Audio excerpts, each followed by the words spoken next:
Zita rangu ndonzi Patience Zirima, ndiri kubato rinonzi Gender and Media Connect. Nhasi tichitarisa ongororo yatakaita sebato reGender and Media Connect tatichitarisa nyaya dzesexual harassment, tichiona kuti zvii zviripo mumanewsroom edu, kana tichiti manewsroom tinotarisa maorganization anoita zvekutora nhau kuti vane mapolicies here anotarisa nyaya dzesexual harassment, mitemo yavo yakamira sei, kana vachitarisa kuti vanhu kana ndichida kuendotaura kuti ndakaitwa sexual harassment, pamwe ndakabatwa zvandisina kufarira, munhu akataura mashoko asina kufarira anenge achienderana dzimwe nguva nezvemuviri wangu nezvakasiyana siyana, ndinokwanisa kundotaura kunani.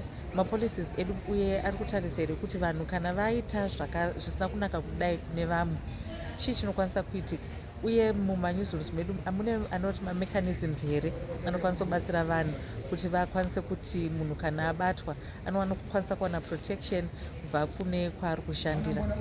Saka pakutarisa kwatatichiita ripoti redu iri, tanzwa zvakawanda pamusoro penyaya dzekuti tinokwanisa kuita sei kugadzirisa nyaya yesexual harassment. Zvimwe zvabuda ndezvekuti vanhu tinokwanisa kuwana patinokwanisa kundoreva, kwatinokwanisa kundotaura, tinenge tine vanhu vatinenge tichivimba navo mumanewsroom vatinokwanisa kundotaura navo, uye tachitarisa futi kuti manewsrooms anofanira kuona kuti ongororo dzavanenge vachinatsa kuita dzonatsoitwawo nemazvo, kuti vaone kuti zvemadzimai anoshandawo zvakanaka mumamedia houses edu muZimbabwe.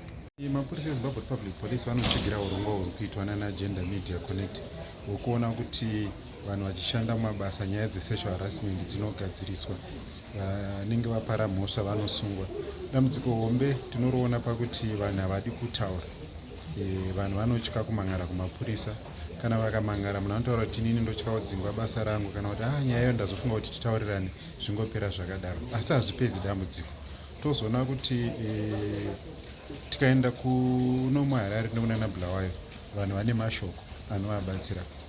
Mwedzi yapera takaenda kunana Kariba tikaona kuti majournalist ariko havana mashoko anovabatsira. Zvinhu zvatofungidzira kuti chirongwa chakaita seichochi ichi zvinenge zvichiitikawo, tivewo tinobatana nevanhu vari kunzvimbo dzakaita sana iwo Kariba, dzakaita sana Chipinge, dzakaita sana Chiredzi, nokuti tiri kuona kuti izvinezvi vateeri venhau vakatekeshera nenyika yese. Zvinobva zvabatsira kuti zvese zvinenge zvichiitikawo zvinorerutsa basa remapurisa.